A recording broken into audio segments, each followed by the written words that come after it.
మాజీ మంత్రి మల్లారెడ్డి సార్ తెలుసు కదండి. ఎక్కడ పోయినా తనకంటూ ఓ స్పెషల్ గుర్తింపును తెచ్చుకుంటాడు. ఈయన మాట్లాడే ప్రతి ఒక్క మాట డిఫరెంట్ గా మాట్లాడుతూ అందరినీ తన గురించే మాట్లాడుకునేలాగా చేయడం ఈయనకు ఎన్నతో పెట్టిన విద్య. నా మీదకి ఎగబడతారా వాడు ఏం చేసినాడు చెప్పు. ఈ ఊర్లో కాంగ్రెస్ పార్టీ వాళ్ళు లీడర్లు ఏం చేసినారు? అమ్మక తినేటోళ్ళే కానీ వాళ్ళు ఏమైనా చేసిరా? ఊర్లో ఏమైనా రోడ్లు చేపించిరా? ఓ డ్రైనేజ్ చేపించిరా? సరిగా ఇప్పటిదాకా. అలాంటి మల్లారెడ్డి సారు పాలమ్ముతా, పూలమ్ముతా, రియల్ ఎస్టేట్ వ్యాపారం చేస్తా అంటూ ఎన్నో సార్లు పాపులర్ అయిన సంగతి మనందరికి తెలిసే కదా.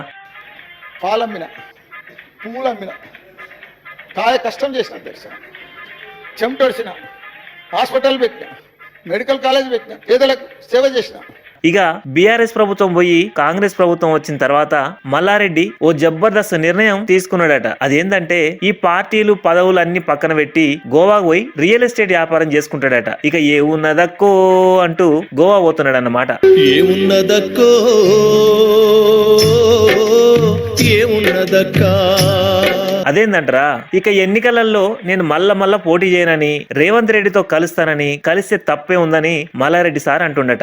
ఏహే, అయినా ఈ రాజకీయాలలో ఏముంది? ఒక్కసారి ఎంపీగా చేసిన, 2 సార్లు ఎమ్మెల్యేగా చేసిన, మంత్రిగా కూడా చేస్తి, ఇక ఈ రాజకీయాలలో ఏముంటాయి చెప్పుండ్రి అంటున్నాడట.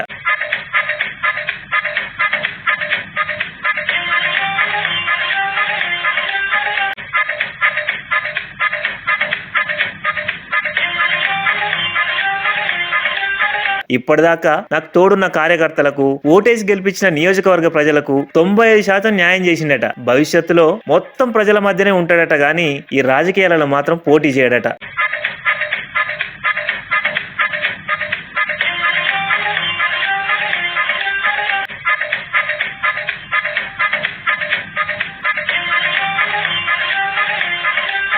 అయినా గాని రేవంత్ రెడ్డి నేను ఇద్దరం పాత దోస్తులమేనైతిమి, నేను పోయి ఆయనను కలిస్తే మాత్రం తప్పే ఉంది చెప్పురి. మా దగ్గర కీసర్ల గుళ్ళ పూజకు రమ్మని పిలుస్తందుకే పోతున్నా, అది కూడా తప్పేనా? ఆయన రాష్ట్రానికి సీఎమా కాదా? ఇక ఇట్లా కాదు గాని గోవాల ఓ హోటల్ కొన్నా, ఆడనే రియల్ ఎస్టేట్ దందా చేస్తా, హోటల్లా బిర్యానీ తింటా. హైదరాబాద్ లో రియల్ ఎస్టేట్ వ్యాపారం ఎట్ట తిరిగి లేనే లేకపోయే, ఇక చక్కగా గోవాకు పోతే ఆడనే రియల్ ఎస్టేట్ వ్యాపారం అవుతుంది అని అంటున్నాడట మన మాజీ మంత్రి మల్లారెడ్డి. చూడాల మరి, పోయి గోవాలనే ఉంటాడో మళ్ళా 4 రోజులు కాగానే హైదరాబాద్ కూరికొస్తాడో.